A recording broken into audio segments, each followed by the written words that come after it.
ಸಿಂಹಾಸನ ಹುಲ್ಲುಗಾವಲಲ್ಲಿರುವ ಕೋಡು ಗಲ್ಲು ಎನ್ನುವ ಹಾಗೆ ಎಣಿಸಿದೆಯ ಏರಿದೆಯಲ್ಲ ತೊಡೆಯನ್ನು ಏನು ಸಲುಗೆ ನಿಮಗೆ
ಬೇರೆ ಯಾರು ಹತ್ತಿರ ಬಂದರೂ ಆಗ್ತದೆ, ನೀವು ಬಂದ್ರೆ ಆಗುದಿಲ್ಲ.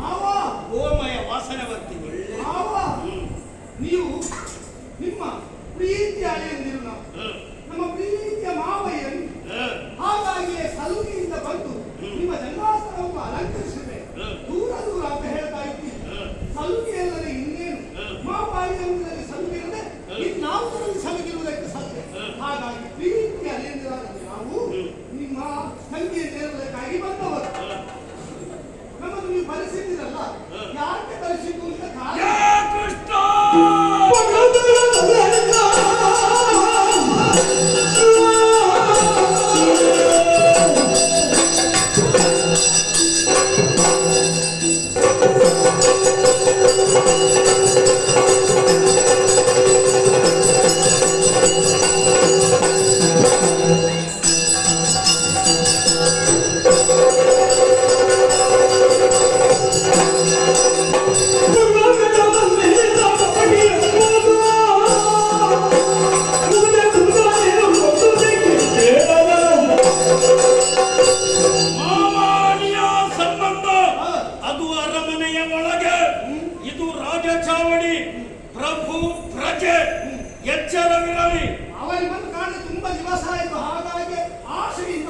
ಹಬ್ಬಕ್ಕಾಗಿ ನಿಮ್ಮನ್ನು ಬರಮಾಡಿಸಿಕೊಂಡದ್ದಲ್ಲ, ವಿಚಾರಣೆ.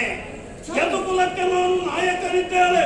ಯದುಕುಲದಲ್ಲಿ ಎಲ್ಲೇ ಅನ್ಯಾಯವಾಗಲಿ ವಿಚಾರಿಸುವಂತ ಅಧಿಕಾರವುಳ್ಳವ. ನಿಮ್ಮಿಂದ ಅನ್ಯಾಯವಾಗಿದೆ. ನಿಮಗೋಸ್ಕರ ನೀವು ಪೌಷ್ಟಿಕ ಆಹಾರದಿಂದ ವಂಚಿತರಾದವರು. ಆದ ಕಾರಣವೇ ನಾನು ವಿಶೇಷವಾದ ವ್ಯವಸ್ಥೆಯನ್ನು ಮಾಡಿದ್ದೆ. ಕೂತನೆ ಎನ್ನುವಂತಹ ಓರ್ವಳನ್ನು ನಾರೀಮಣಿಯನ್ನು ನಿಮ್ಮ ಬಳಿಗೆ ನಾನು ಕಳುಹಿಸಿದ್ದೆ. ಮೊಲೆ ಹಾಲಿಗಾಗಿ ಏನು ಮಾಡಿದ್ರಿ ಅವಳನ್ನು ಅದು ಹೇಳಿ.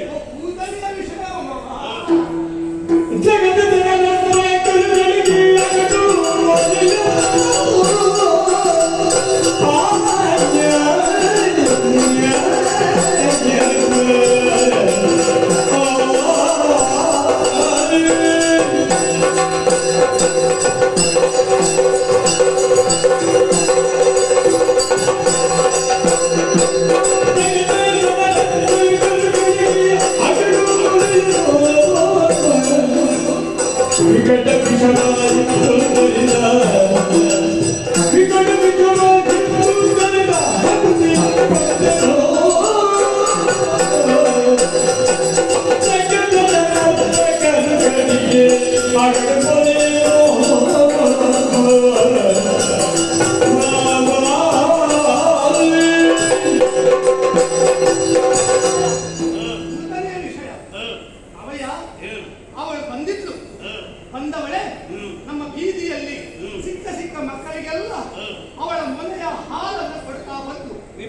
ಹಾಲಿತ್ತು ನೋಡು, ಹಾಗೆ ಉಚಿತ ಸೇವೆ ಅವಳು.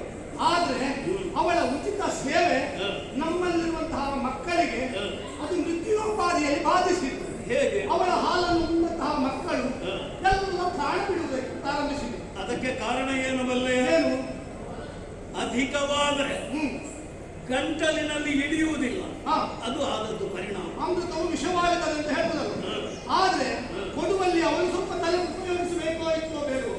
ನಾವು ಎಷ್ಟು ಕೊಡಬೇಕು, ಮಕ್ಕಳಿಗೆ ಎಷ್ಟು ಕೊಡಬೇಕು, ಹಿರಿಯರಿಗೆ ಎಷ್ಟು ಕೊಡಬೇಕು ಅನ್ನೋ ಪ್ರಜ್ಞಾವಿಗೆ ಬೇಡ. ವಿಪರೀತವಾಗಿ ಮಕ್ಕಳಿಗೆ ವಿಪರೀತ ಹಸಿವೆ ಆಗಿತ್ತು. ಹಾ. ಕುಡಿದದ್ದು ಏನಂತ ಅರ್ಥವೇ ಆಗಲಿಲ್ಲ ಮಕ್ಕಳಿಗೆ. ಆದ್ರೂ ಪ್ರಾಣ ಬಿಟ್ಟಿತ್ತಲ್ಲ. ನಷ್ಟ ಆದಷ್ಟು ನಮ್ಮ ನಂದಗೋಪುರದ ತಾಯಂದಿರಿಗೆ ತಂದೆಯಂದಿರಿಗೆ ನೀನು ಯಾಕೆ ಸಾಯಲಿಲ್ಲ ಅಂತ ನನ್ನ ಬಳಿಗೂ ಬಂದಿದ್ದು. ಅವಳದ್ದಾದಂತಹ ಅಗಡು ಮೊಲೆಯನ್ನು ನನ್ನ ಬಾಯಿಗೆ ತುರುಕಿಸಿದ್ದು. ನಾನೇನು ಮಾಡಿದೆ ಗೊತ್ತಾ ಮಾವಯ್ಯ? ಅವಳ ರಕ್ತವನ್ನು ಹೀರಿದೆ, ಅವಳ ಆ ವಿಷದ ಮೊಲೆಯ ಹಾಲನ್ನು ಕಡೆ ಬಾಯಿಯಲ್ಲಿ ಕಾಲಿದೆ. ಆವಾಗ ಅವಳು ಮಗುಚಿ ಸತ್ತೇ ಹೋಗ್ಲಿ. ಕೇವಲ ಶರೀರ ಬೆಳವಣಿಗೆ ಆದರೆ ಸಾಲದು, ಗಟ್ಟಿಮುಟ್ಟಾಗಬೇಕು ಎನ್ನುವಂತಹ ಉದ್ದೇಶದಿಂದ ಆಟವಾಡುವುದಕ್ಕೆ ಅದೆಷ್ಟೋ ಮಂದಿಗಳನ್ನು ಕಳುಹಿಸಿದ್ದೆ. ಸರಿ, ಶಕಟ ಬಂದನ ಬಂದ. ಯಾಕೆ ಗೊತ್ತೇ? ಬಂಡಿ ಬಂತು. ಹೊಸ ಬಂಡಿ ಬಂದಾಗಲೂ ನಮ್ಮ ಮಕ್ಕಳಿಗೆಲ್ಲ ಎಲ್ಲದ ಉತ್ಸಾಹ. ಅವರೆಲ್ಲ ಓಡಿ ಹೋದರಲ್ಲಿ ಕೂತ್ರು, ಆಟವಾಡ್ತಾ ಇದ್ರು. ನನಗೂ ಈ ಮಕ್ಕಳ ಜೊತೆ ಆಟವಾಡಿದ್ರೆ ಹೇಗೆ ಅಂತ ಭಾವನೆ ಬಂತು. ನಾನು ಓಡಿ ಹೋದೆ, ಬಂಡಿಯನ್ನು ಹತ್ತಿದೆ. ಬಂಡಿ ಮುರಿದು ಬಿಟ್ಟು ಅಷ್ಟೊತ್ತಿಗೆ ಒಬ್ಬ ದೈತ್ಯೋಪವಾದ ರಕ್ಕಸ ಆರ್ಭಟಿಸಿದ. ಒಂದೇ ಗುದ್ದು ಸತ್ತೇ ಹೋದ. ದೇವಕನನ್ನು ಹೇಗೆ ಬಂದೆ? ವೇಗವಾಗಿ ಬಂದ. ಗೊತ್ತಾಯಿತು ಇವನ ಕಪಟ ಕೃತ್ಯ. ಅವರ ಬಾಲವನ್ನು ಹಿಡಿದ ಗಲಗಲನೆ ತಿರುಗಿಸಿದ, ಬಂಡೆಕಲ್ಲಿಗೆ ಅಪ್ಪಳಿಸಿದೆ. ರಕ್ತ ಕಾಳಿ ಸತ್ತ. ಪ್ರಲಂಬ ಯಾಕೆ ಸತ್ತ? ನನ್ನ ಸರ್ ಹೆಬ್ಬಾವಾಗಿ ಬಂದ ಮಾವ. ಬಾಯಿ ಎಷ್ಟು ದೊಡ್ಡ ದೊಡ್ಡ ಅಗಲಿಸಿತ್ತು. ಪ್ರಲಂಬ ಇನ್ನಿಲ್ಲ. ಬಕಾಸುರ ಹೇಗೆ ಸತ್ತ? ಹಟ್ಟಿಯಾಗಿ ಬಂದ. ಹಟ್ಟಿಯ ಕುಕ್ಕನ್ನು ಆಧರಿಸಿದೆ. ರೆಕ್ಕೆಯನ್ನು ಮುರಿದು ಕೊಂದೆ. ಕೇಶಿಯನ್ನು ಯಾರು ಬಂದದ್ದು? ಹೇಳು, ಕೇಶವನೇ ಬಂದ. ಹೇಳು, ಹೇಳು. ಹೆದರಿಕೆ ಆಗ್ತದ ನಿಮಗೆ? ಹೆದರಿಕೆ ಆಗ್ತದಲ್ಲ? ಸತ್ಯ ಹೇಳಿ. ಅಂತೂ ನೀವಿರುವರು ಸೇರಿ ಎಲ್ಲರನ್ನೂ ಕೊಂದು ಮುಗಿಸಿದ್ದೀರಿ. ಈಗ ಹಲ್ಲು ಬಿಡ್ತಾ ಇದ್ದೀರಿ.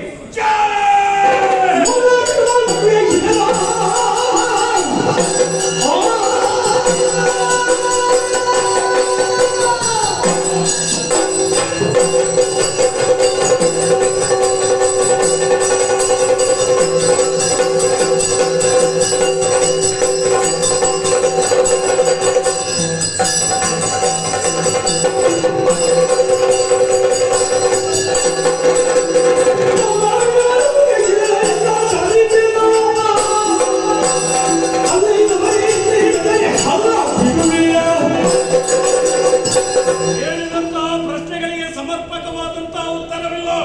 ಹಾರಿಕೆ ಮಾತುಗಳನ್ನು ಆಡ್ತಾ ಇದ್ದೀರಿ, ಮಧ್ಯೆ ಹಲ್ಲು ತೋರಿಸುತ್ತಾ ಇದ್ದೀರಿ. ನಿಮ್ಮ ಹಲ್ಲು ಮುರಿದೆ.